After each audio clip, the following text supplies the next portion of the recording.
Effective immediately, the Office of Disaster Preparedness and Emergency Management, ODPEM, is reassigned to the Office of the Prime Minister to strengthen logistical collaboration. This morning, I've come to say a little bit about the Office of Disaster Preparedness and Emergency Management, ODPEM, and the appointment of Commander Alvin Gale as Director General on secondment from the JDF. The movement of Commander Gale into that position means that the Acting Director General, Richard Thompson, who had acted in a couple stints at least since 2013, he's now back, he's now responsible for other things in the ODPEM.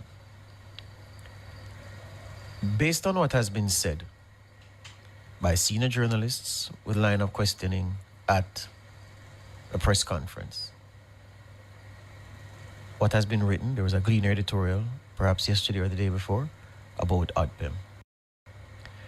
There were comments from a distinguished former head of ODPEM, Dr. Barbara Carby, at another place about the decision to switch the leadership of ODPEM at this time. And in what I believe to be unrelated interventions in ODPEM, I don't think it's coordinated any at all. The picture that emerges is, here is a disaster coordination agency that has been doing brilliant work, tested and proven over time, knows what it's doing inside out. And the Prime Minister has not only given it a new head in this time of crisis, but has also removed it from the Ministry of Local Government and put it under the Office of the Prime Minister, put it in the Office of the Prime Minister, causing people to pronounce or to suggest strongly then that the success that the agency has had coordinating disaster relief will now be compromised by these changes. That's the impression that is being given by the interventions about ODPEM in light of the two main decisions the Prime Minister announced. One, the movement of ODPEM from local government ministry to the Office of the Prime Minister, and two, the appointment of a permanent Director General of ODPEM. Clearly, even casual observation will show you that the ODPEM they say is now compromised. That's not the ODPEM that has existed over time. The Prime Minister says his decision was motivated by the results, the findings of an audit led by Major General Anthony Anderson, him, the former leader of the JDF, former leader of the JCF, and now our ambassador in Washington, D.C. That played a part in what has happened where ODPEM's place and reporting line is now concerned and where the leader of ODPEM is concerned. I find it incredulous that at a time when we are facing and trying to bring ourselves back from the worst natural disaster in the independent history of this country, and you'd be hard-pressed to find any natural disaster in the history of Jamaica affecting more people. Well, not even a hard-pressed. There's been none that's affected more people than Melissa has. Moves to strengthen and operationalize certain processes and make ODPEM better are being questioned. That I find to be incredulous. But work with the original narrative. And that is of an ODPEM that was doing well, being led well, had experience in these matters. And the Prime Minister has now interfered with it, sufficient for people to wonder if that interference may cause ODPEM to fail in executing its mandate.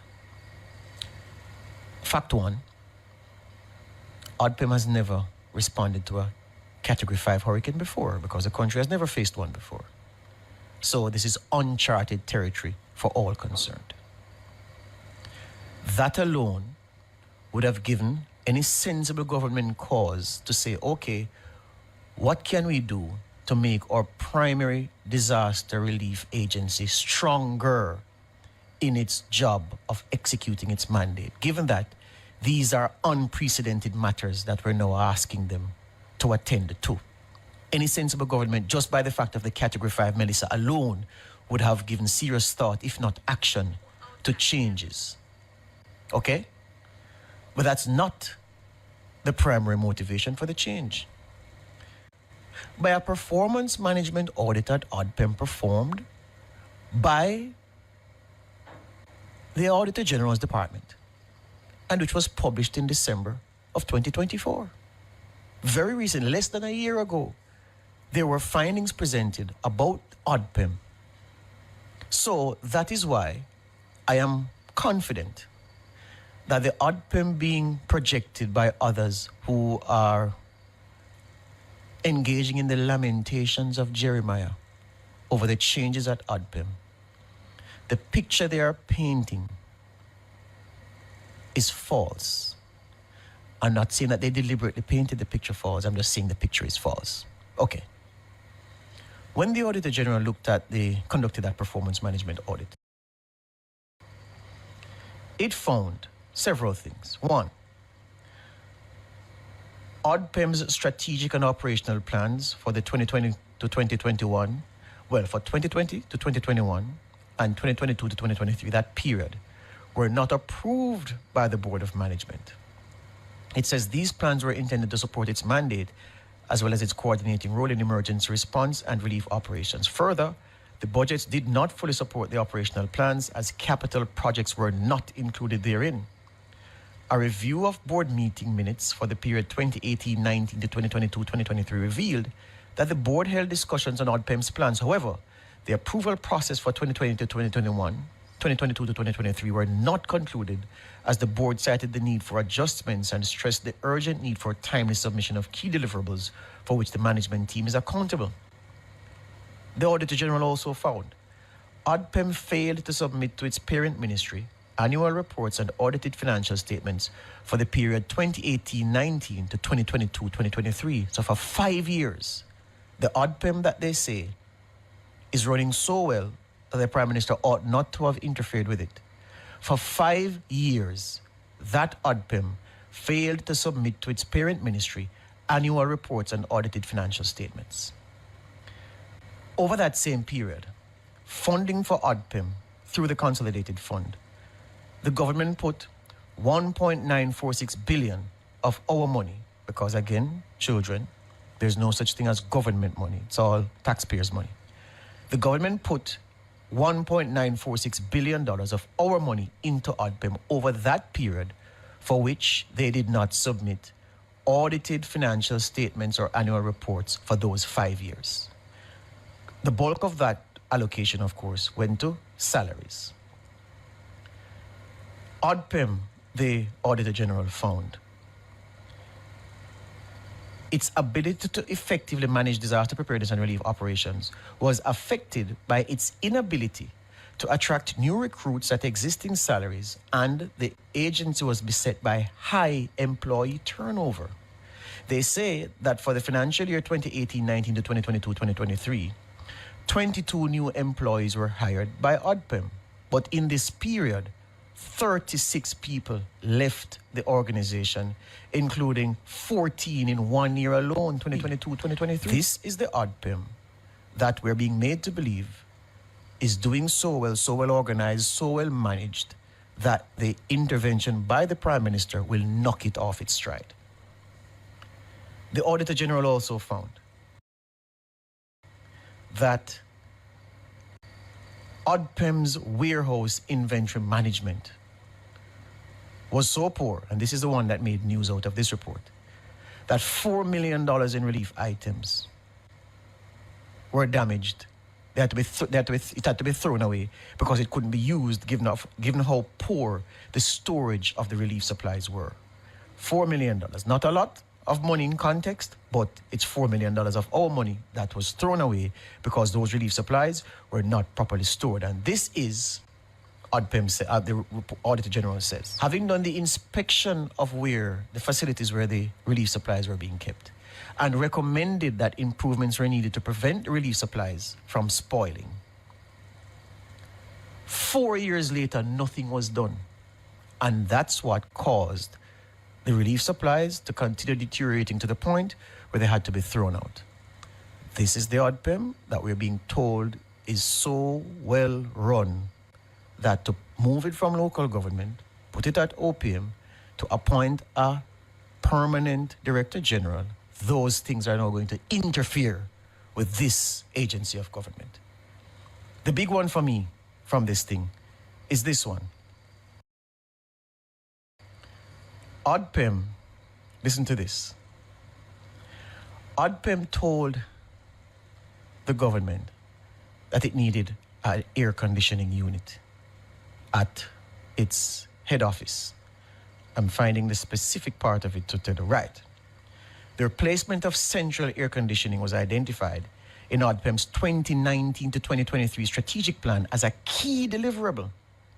However, ODPEM failed to achieve this objective, and hence the $32.84 million allocated by the ministry was not spent.